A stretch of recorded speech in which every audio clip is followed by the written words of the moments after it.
আমার ভাবনার বন্য ঘোড়াগুলো আমার চোখকে অনেক দূরের ভূমিতে নিয়ে যায়। কি দেখেন আপনি সেই দূরের ভূমিতে?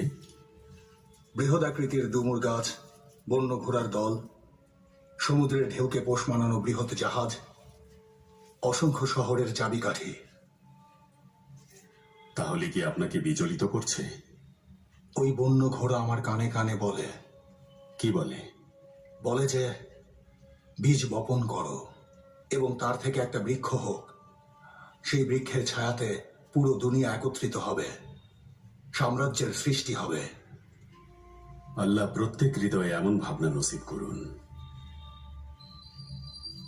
এমন সাম্রাজ্য কি করে আসবে, আর এমন সাম্রাজ্য প্রতিষ্ঠায় কোন আদর্শের প্রয়োজন? আমার মধ্যে কি সেই আদর্শ আছে? প্রথমত, সাম্রাজ্য শুধু একটা পদবি, একটা আসন, একটা বাদশাহ কিংবা একজন শাসক নয়। সাম্রাজ্য মানে একটা পরিষ্কার হৃদয়। একটা পরিষ্কার হৃদয় ও মনই সেই জিনিস যা একটা দেহকে মানুষে পরিণত করে, এবং সেই মানুষের আদর্শই সাম্রাজ্যের সৃষ্টি করে। সেই মানুষটা যতটা আদর্শবান হয়, তার সাম্রাজ্যও ততটাই আদর্শ হয়। তাই কথায় বলে, সাম্রাজ্যকে বাঁচাতে হলে মানুষকে বাঁচিয়ে রাখতে হবে।